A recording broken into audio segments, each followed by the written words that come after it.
अस्सलाम वालेकुम जी, क्या हाल चाल है सबके। उम्मीद है सब ठीक होंगे। आज जो हम आपके लिए वीडियो सीरीज लेके आए हैं वो है रोमेनिया वर्क परमिट के रिगार्डिंग। तो हम इस सीरीज में आपको कोशिश करेंगे कि सारे क्वेश्चंस वो आपको बता सकें। जो भी आपके क्वेश्चंस होंगे अब वो आपको इस सीरीज में हम बताने की कोशिश करेंगे। सीरीज की आज की पहली वीडियो में हम आपको ये बताएंगे कि वर्क परमिट हासिल करने के लिए कौन कौन से डॉक्यूमेंट्स रिक्वायर्ड हैं। इस वीडियो को हम दो स्टेप्स में डिवाइड करेंगे। एक स्टेप ये होगा कि जिसमें हम ये बताएंगे कि आपको अपनी कंट्री से कौन कौन से डॉक्यूमेंट चाहिए, यानी कि कैंडिडेट को कौन कौन से डॉक्यूमेंट चाहिए अपना वर्क परमिट अप्लाई करने के लिए। और दूसरे स्टेप में हम आपको ये बताएंगे कि जो कंपनी आपको हायर कर रही है उसको कौन कौन से डॉक्यूमेंट चाहिए आपका वर्क परमिट हासिल करने के लिए। रोमेनिया में वर्क परमिट हासिल करने के लिए आपको अपने डॉक्यूमेंट्स आईजीआई के पोर्टल पे सबमिट करना पड़ते हैं। यानी कि आईजीआई यहाँ की इमिग्रेशन जो ऑफिस है वो सारा डील करता है आपके वर्क परमिट से लेके आपके आने तक, आने के बाद आपके टीआरसी के प्रोसेस को वो एक ही ऑफिस है वो सारा डील करता है। यानी अब हम आपको ये बताएंगे कि आपको अपने कंट्री से कौन कौन से डॉक्यूमेंट्स चाहिए। सबसे जो बेसिक डॉक्यूमेंट है वो आपका पासपोर्ट है, क्योंकि आप पासपोर्ट पे ही अपना ट्रैवल कर सकते हैं। यानी कि पाकिस्तान, इंडिया, बांग्लादेश या किसी भी कंट्री में आपने ट्रैवल करना है तो आपने रोमेनिया में आने के लिए आपको पासपोर्ट चाहिए। तो बेसिकली ये कहा जाता है कि आपका पासपोर्ट 3 मंथ्स मिनिमम वैलिड होना चाहिए। वो इसलिए कहते हैं कि आपको अपनी कंट्री से 3 मंथ्स का वीजा मिलता है, 90 डेज का वीजा मिलता है कि 90 डेज का वीजा मिलने के बाद आप रोमेनिया में आते हैं और यहाँ पे आने के बाद अपना आप टीआरसी कार्ड का प्रोसेस करते हैं, टेम्परेरी रेजिडेंस कार्ड का प्रोसेस करते हैं। वो 1 साल का होता है, हर साल फिर आपका वो टीआरसी कार्ड एक्सटेंड होता रहता है।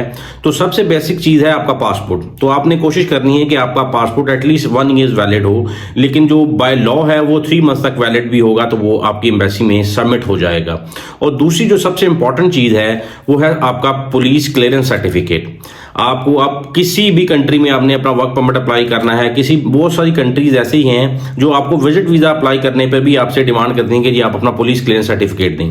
जो सबसे इंपॉर्टेंट डॉक्यूमेंट हो गया आपका पासपोर्ट। सेकंड जो मोस्ट इंपॉर्टेंट डॉक्यूमेंट है वो आपका है पुलिस क्लियरेंस सर्टिफिकेट।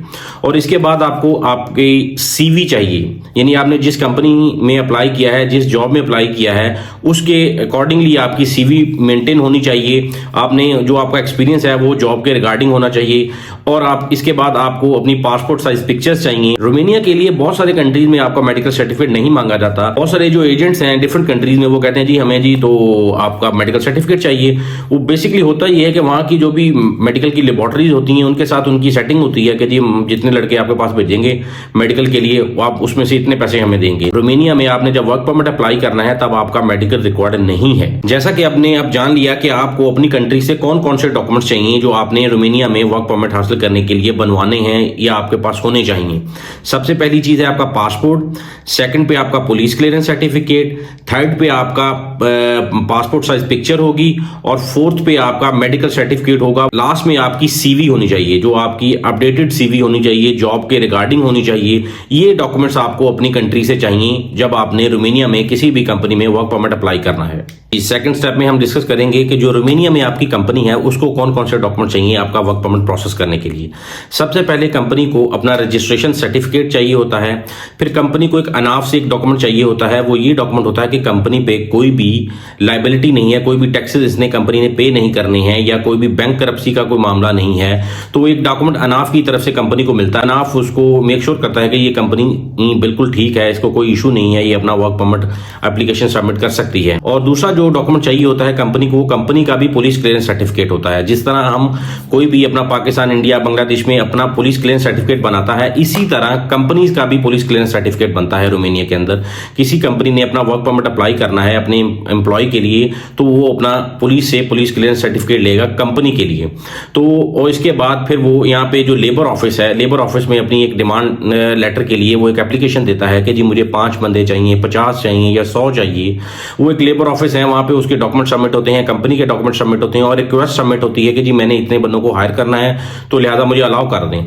तो वो फिर आपको 1 वीक या 2 वीक के प्रोसेस के बाद आपको एक डॉक्यूमेंट जारी करता है लेबर ऑफिस। उसमें आपको एक डॉक्यूमेंट में ये मेंशन होता है कि आपने कितने लोगों को हायर करना है और किस ग्रेड में, किस कैटेगरी में आपने हायर करना है, वो डॉक्यूमेंट आपको चाहिए। इसके बाद जब कंपनी अपने डॉक्यूमेंट हासिल कर लेती है, कंपनी के डॉक्यूमेंट जो सबसे हैं, रजिस्ट्रेशन सर्टिफिकेट कंपनी का, कंपनी के डॉक्यूमेंट्स अनाफ की तरफ से होते हैं, कंपनी के डॉक्यूमेंट्स लेबर ऑफिस की तरफ से होते हैं, और कंपनी को अपना पुलिस क्लियरेंस सर्टिफिकेट यहाँ के पुलिस स्टेशन से लेना होता है। जी, अब जो डॉक्यूमेंट्स कंपनी ने यहाँ पे रेडी कर लिए हैं और जो डॉक्यूमेंट्स आपने पाकिस्तान में, इंडिया में, बांग्लादेश में या किसी भी कंट्री में आपने रेडी कर लिए हैं, वो रेडी करने के बाद आपकी एक फाइल प्रॉपर बनती है। फाइल बनने के बाद आपका यहाँ पे IGI के पोर्टल पे आपकी फाइल पहले ऑनलाइन सबमिट होती है। ऑनलाइन सबमिट होने के बाद यहाँ फिजिकल फाइल सबमिशन करना जरूरी है। फिजिकल फाइल सबमिशन करने के यहाँ पे दो तरीके हैं। एक तो ये है कि इन्होंने वीक में एक दिन ओपन रखा हुआ है जिसमें कोई भी जाके अपनी फाइल सबमिट कर सकता है। तो लिहाजा यहाँ पे जो एम्प्लॉयर्स हैं वो ये करते हैं कि जो उनके लॉयर्स होते हैं वो उनकी फाइल्स को जो फ्री डे होता है वीक के अंदर उसमें जाके सबमिट कर देते हैं लाइन में लगने के बाद। दूसरे वे में ये है कि आप अपना वेट करें कि आपको अपॉइंटमेंट देंगे इमिग्रेशन वाले के, इस दिन आके अपनी फाइल सबमिट कर सकते हैं। ये सारा प्रोसेस है कि आपने जो पाकिस्तान में या अपनी कंट्री में, किसी भी कंट्री में हैं, वो अपने डॉक्यूमेंट जो रेडी करने हैं वो भी हमने इस वीडियो में आपको बताया, और ये भी बताया कि यहाँ पे कंपनीज को कौन कौन से डॉक्यूमेंट चाहिए होते हैं आपका वर्क परमिट प्रोसेस करने के लिए। और फिर हमने ये भी बताया कि सबसे पहले आपकी IGI पोर्टल पे ऑनलाइन फाइल सबमिट होती है। ऑनलाइन फाइल सबमिट होने के बाद आपकी फिजिकल फाइल सबमिट होती है। जी, आप ये समझें कि आपकी ऑनलाइन फाइल सबमिट होने के बाद जब तक आपकी फिजिकल फाइल सबमिट नहीं होती, आपका प्रोसेस इनिशिएट इमिग्रेशन के ऑफिस में नहीं होता। जब आपकी फिजिकल फाइल सबमिट हो जाती है तब ये समझें कि आपको 30 to 60 डेज के अंदर अंदर आपका वर्क परमिट मिल जाएगा। लिहाजा इस वीडियो में आपने ये जाना कि आपको पाकिस्तान, इंडिया, बांग्लादेश या आपकी जो भी कंट्री है उसमें से आपको कौन कौन से डॉक्यूमेंट चाहिए, और इसमें आपने ये भी जाना कि यहाँ पे कंपनीज को कौन कौन से डॉक्यूमेंट चाहिए होते हैं कि वो आपका प्रोसेस कर सकें, आपके वर्क परमिट को हासिल करने के लिए इमिग्रेशन में आपकी फाइल को लॉक कर सकें। तो लिहाजा बने रहें हमारे साथ वीडियो में। आगे नेक्स्ट वीडियो जो सीरीज में आ रही हैं वो भी बहुत ज़्यादा इन्फॉर्मेटिव हैं, तो लिहाजा बने रहें हमारे साथ। मिलते हैं नेक्स्ट वीडियो में। अल्लाह हाफिज़।